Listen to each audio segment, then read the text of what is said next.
Hello, this is Dorie Clark. I am here with Newsweek's weekly interview show, Better, and I am here with Douglas Conant. He is the former CEO of Campbell Soup Company. He is the former president of Nabisco Foods, and he is an author of a new book called The Blueprint: 6 Practical Steps to Lift Your Leadership to New Heights. We're going to talk today about how to lift your own leadership. Doug, welcome, and so glad to have you here. It's great to be with you again, Dorie. Thank you so much. And if you're tuning in live here, please feel free to type into the chat box and let us know who you are and where you're calling in from. We would love to hear from you. And of course, to take your questions for Doug. So Doug, the first question that I have for you, you actually start out with a kind of provocative statement. You lead with, I think probably a lot of people can relate to this. You were fired from an early job back in 1984. It was a huge surprise to you, unexpected, and pretty traumatic at the time. You now say it was the best thing that ever happened to you. Why was it the best thing, and how did you get on the path of being a CEO after that? Well, look, we all face challenges. I'm not the only one. That was my corporate challenge. At the time, we had just moved to the New England area. I was from the Midwest. We had just moved to the North Shore of Boston for a job. I'd been there a few years. And one day I was director of marketing for Parker Brothers Toys and Games. What a great job. We were the most popular family on the block. The kids would be sitting on the stoop when I got home in Old Town Marblehead, Massachusetts. They'd be sitting on the stoop to see what I brought home from Parker Brothers that day. Parker Brothers owned Nerf toys, so the boys loved it. We had all the games, and we had children's books and publishing. You had Clue, right? Wasn't Clue Parker's Brothers? Clue, Risk, Sorry, Monopoly. And all these cards games. We were the most popular family on the block, and it was a great job. But the company hit a hard patch. It was spun off from the parent company that owned them, that I had worked for. And one day I went into work, and the assistant said, Doug, you need to go up to the executive offices and talk to the senior VP. And I did. And he was standing outside his office, waited for me, brought me in, wouldn't look at me. He in a nutshell, he said, Doug, your job's been eliminated. You need to be out of here by noon. And between that company and the parent company, I had worked for this entity for 9 years. I just relocated to New England. I had a wife, 2 small kids, and a very large mortgage. And I was traumatized. And before I knew it, I had packed up everything and left the office by noon. And I went home, told my wife that I'd lost my job. And I was a shaken person. I was 32, maybe 33 years old, and with a new family and a new place, and it was daunting. So that was a wake-up call for me. And the best thing they did is they connected me with an outplacement fellow who became a mentor and a friend, and he's in my Hall of Fame. And as an outplacement counselor, the one thing he had me do, the first thing, he said, Doug, after the first meeting, he said, Doug, I want you to handwrite your life story. Everything. I want everything. What you like to read, where your family came from, whatever you can think of about your life story, I want it all. And the good thing about being out of work is that you have time to write. So I had 2 weeks. In 2 weeks, I had handwritten 50 pages, both sides, small handwriting. And I had just poured out my life story. Why anybody would want this, I had no idea. So I took it back to him. 2 weeks later, I had another meeting with him. He said, Doug, I'm perplexed. The life story I read here is full of passion and a competitive spirit. You have the eye of the tiger. And then I'm talking to you here as we're talking about getting another job, and you're just trying to go along to get another job. The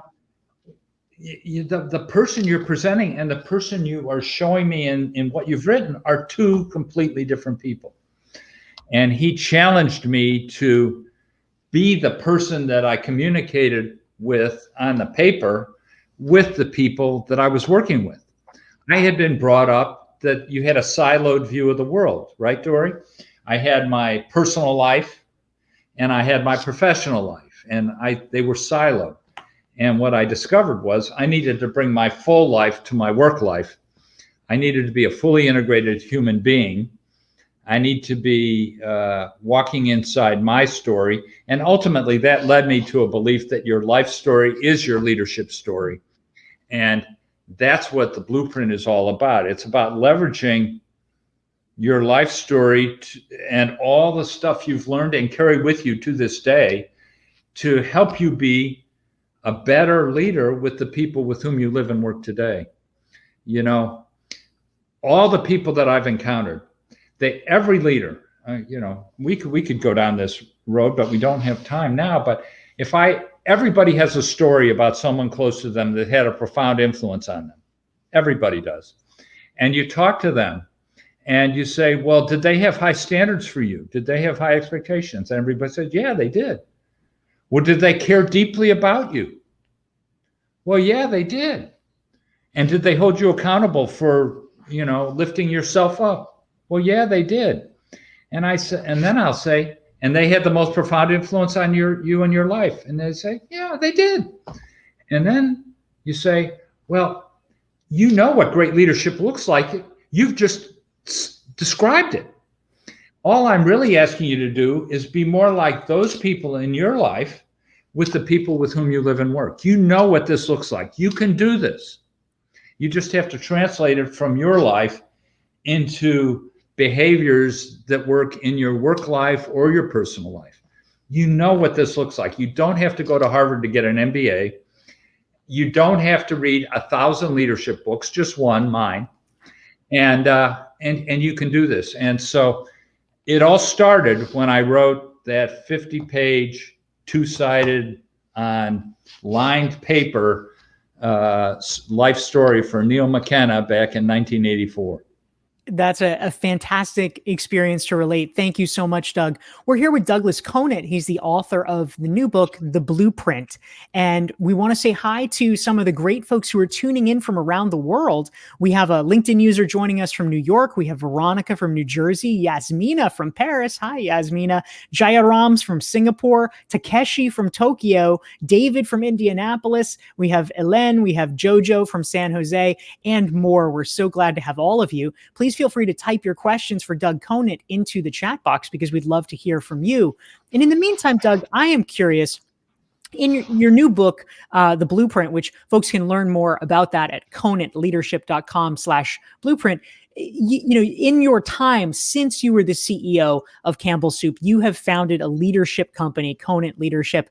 I am curious, obviously, over the past year, we have experienced a lot of changes with the pandemic. You and I were talking about this a little bit before going on air. What are you seeing and hearing from the leaders who are approaching you now in your capacity as a leadership development specialist and consultant? What are people looking for, and how have things changed post-pandemic in the corporate world? I've got some thoughts on that, but first I just want to be clear. I've started this leadership development thing called Conant Leadership. I get paid no salary.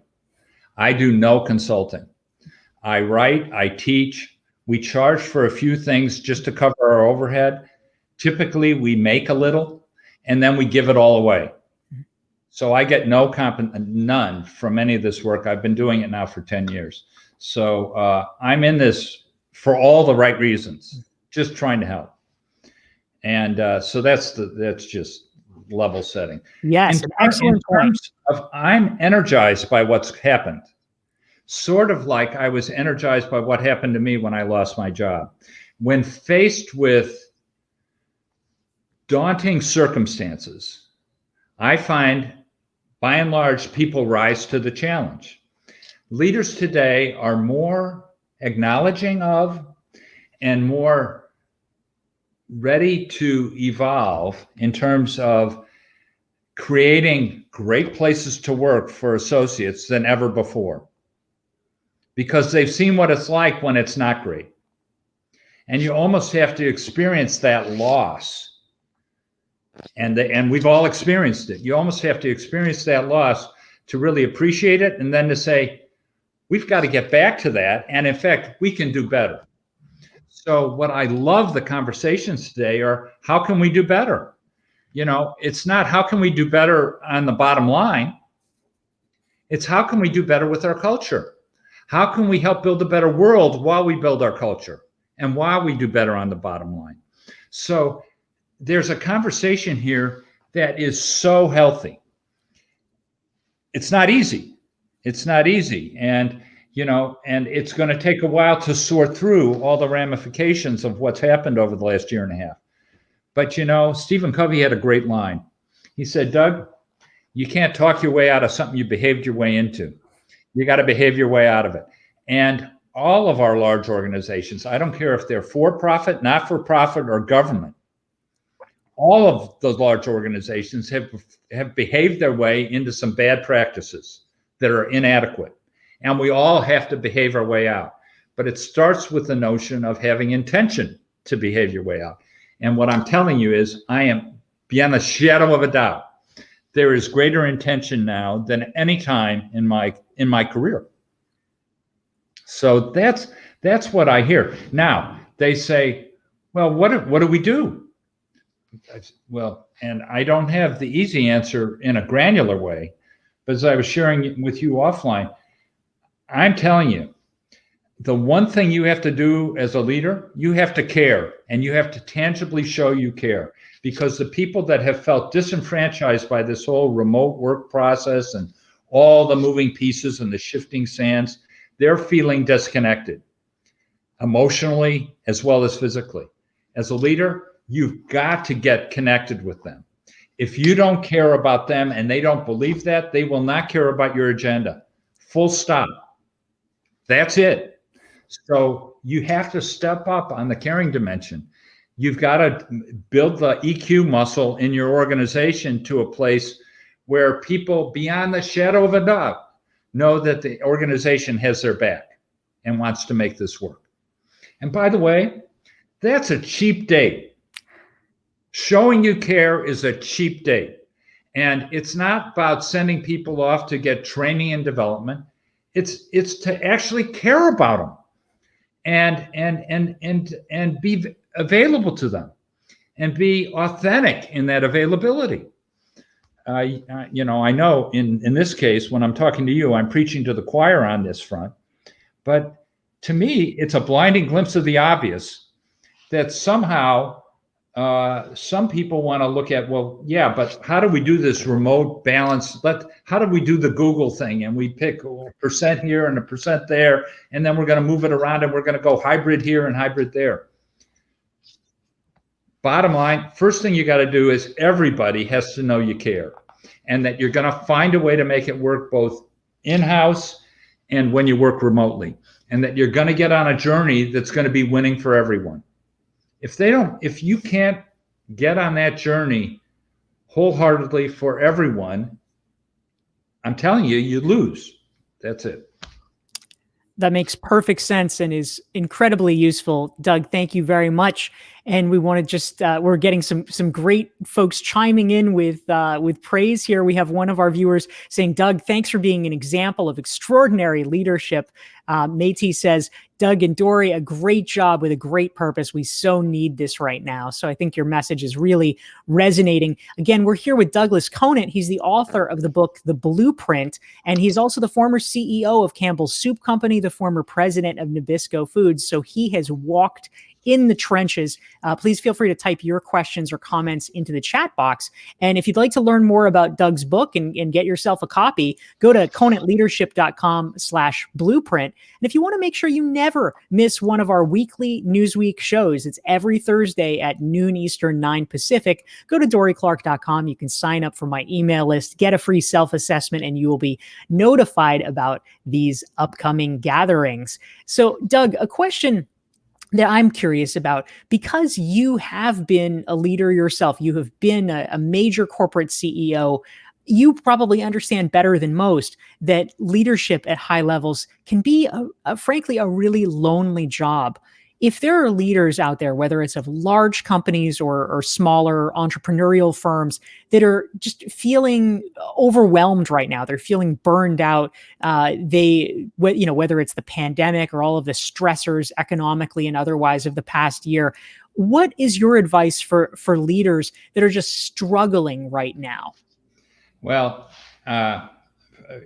one of the things I often talk about as a leader, you've got to be tough-minded on standards and tender-hearted with people. I'm going to be a little tough-minded right now because I think that's bullshit. You're not lonely you're only lonely as a leader if you choose to be. There are tons of people who care about you, care about your enterprise, and would be available to you if you would let them.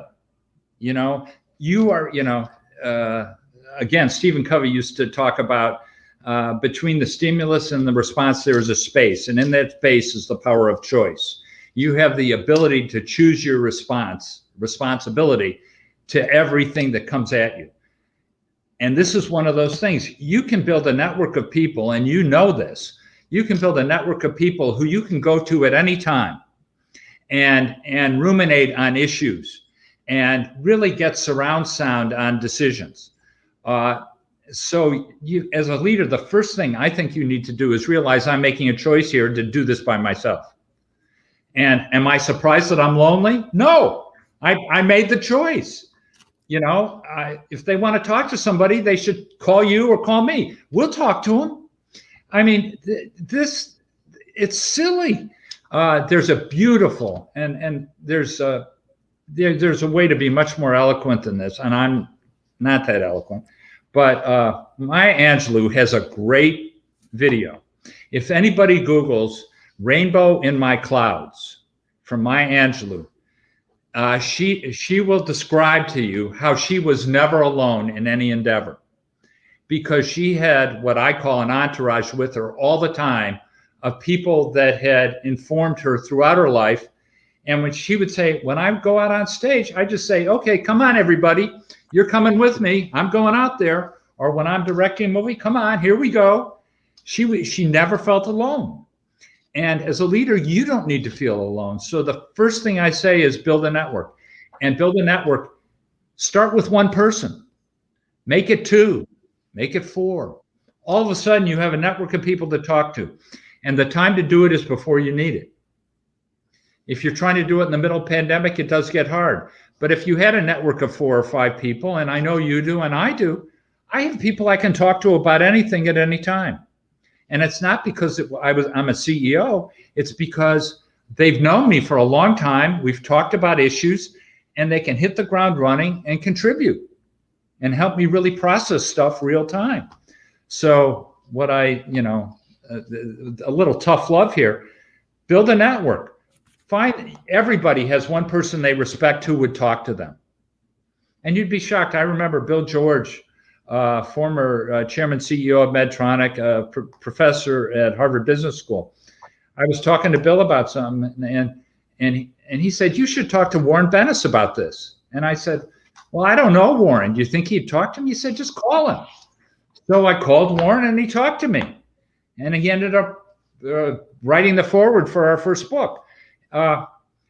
People are there. People will help you, but you need to cultivate that network. And there's no substitute for a personal network. You can't get it online. They have to have a nuanced understanding of you and where you're coming from and what you're facing.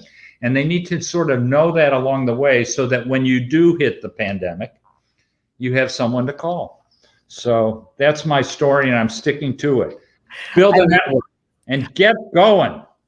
I love it. Put your stake in the ground, Doug. That is sensational. And we're getting great responses. Darcy, who's a wonderful member of my recognized expert community, she's chiming in. She's brilliant. If you're lonely as a leader, go find the others. They're out there. That's exactly right.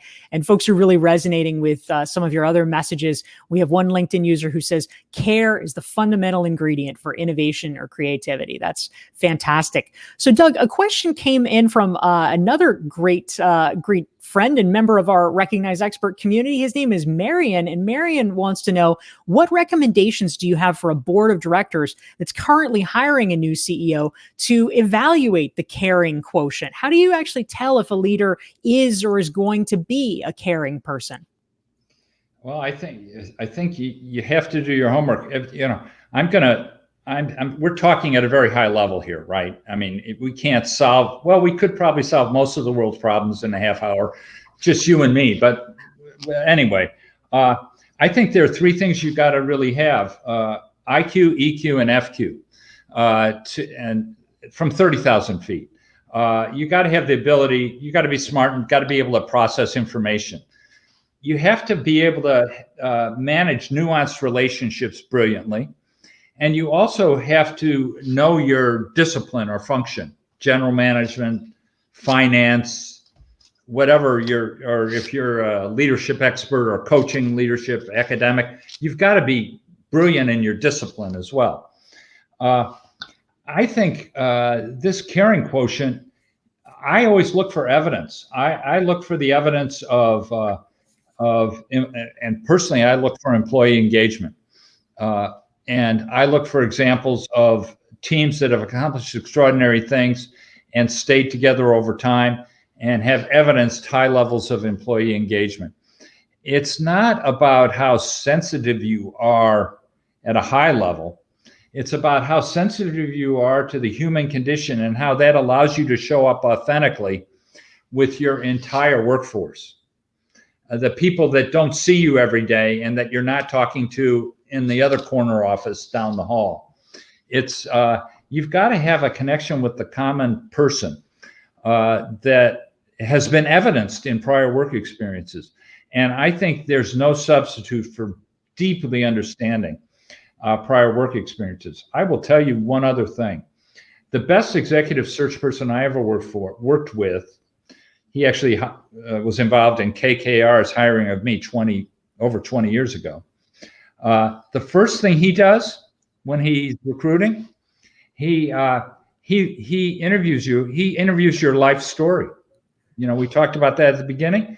He says, I want to learn your life story, not your work story, your life story. Let's go back to the beginning.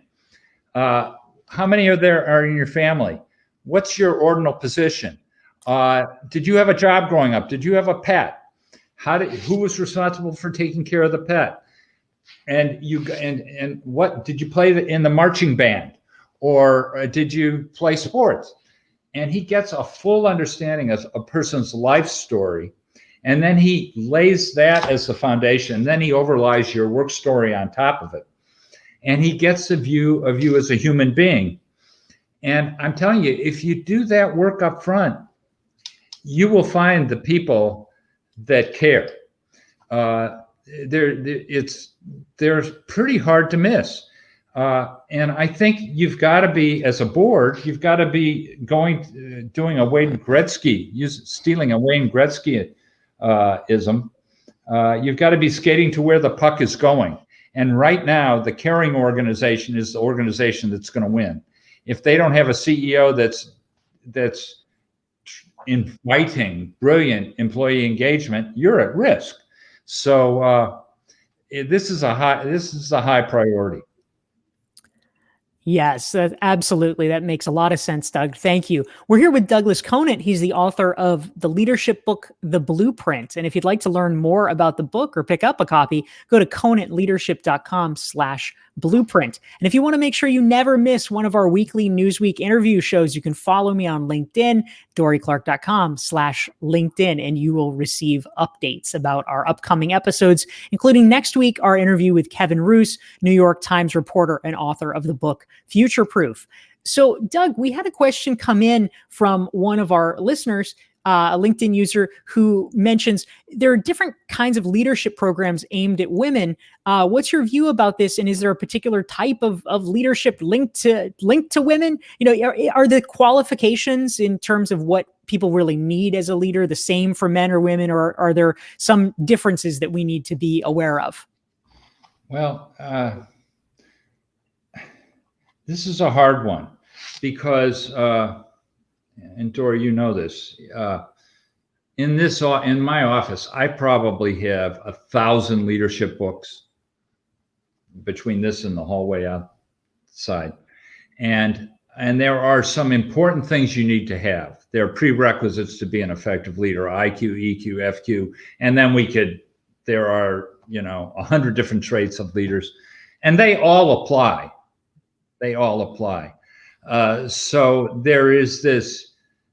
But I'm going to go back to the premise of my book and say the most important thing is that you are well anchored in the person you are trying to be, and you are showing up with brilliant authenticity in your work, and that you are developing your IQ, your EQ, and your FQ. And that transcends gender, it transcends race, it transcends the generational divides. Across all of that tapestry, it's about you and how you show up. And it's not about how people view you, it's about you. So that's where I start. And then I think there are nuanced efforts that go on to create opportunities for women. I mean, I'm familiar with many of them.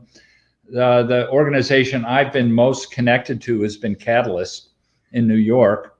And that was founded by Felice Schwartz, who wrote the breakthrough book of all time for women, which was Breaking the Glass Ceiling on women's leadership. And Catalyst has been a champion for women's leadership as long as I've been working.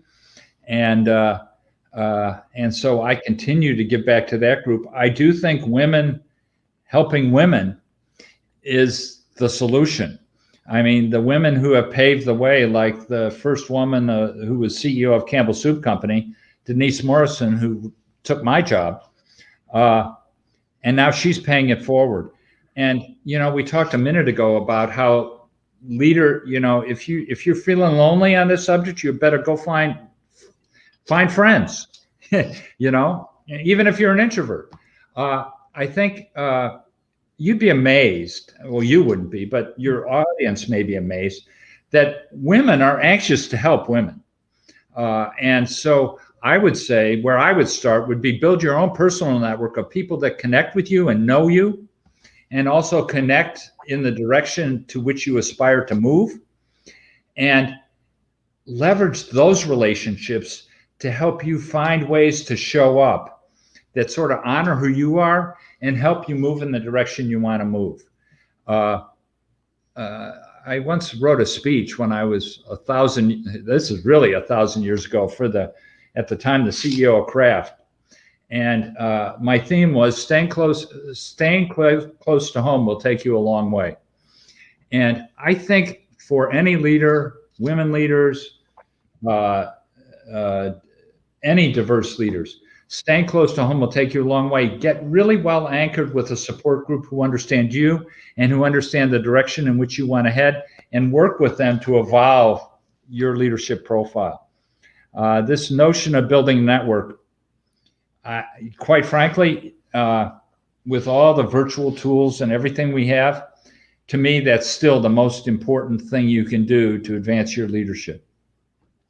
Really useful, Doug. Thank you so much. We probably have time for one more super quick question. Again, this is Dorie Clark. We're here with Douglas Conant. He's the author of the book, The Blueprint. You can find out more and get it here at this URL, conantleadership.com/blueprint. If you've enjoyed this conversation, please hit the like button and the share button so that your friends and colleagues can benefit from it as well. Doug, the final question that I have, many of your answers about these leadership questions have circled around the importance of self-knowledge and self-reflection. And I'm curious if you could share a little bit, why is this so critical? And what are one or two things that if a leader wants to become a little bit more self-reflective about themselves and their leadership style, that they might start doing today? Well, here's, in the corporate world, I can speak to it, but I can speak to it broader because I do work with the government and I do work with a lot of nonprofits. We're incredibly good at telling you what the enterprise expects of you. We have performance reviews. Here are the 8 things you need to do. And then your boss is going to rate you on how you're performing against those things. Nobody is saying, well, what do you think you should do? And how do you want to walk in the world? As a result, we've sort of neglected ourselves. We've left ourselves out. So what I tell everybody to do, if there's one thing to do, write your life story. Sit down and write it. Write your life story and learn from it and reflect on it. And I'm telling you, there will be some ahas and epiphanies that will blow you away. And look, I was an introvert. I was uncomfortable going out and talking to people. I know it's hard to believe right now, but so that was hard for me. Writing my life story was so cathartic. I was 32, 33 years old. That's where I would start. I have another friend, Meta Norgard, a well-known leadership development person, and she works with a lot of people who love to journal. Journaling can be a very positive thing too. But if there's one thing to do, write your life story and learn from it, and start behaving more like the people who influenced you in that story with the people with whom you live and work. You'll be light years ahead, guaranteed, or your money back.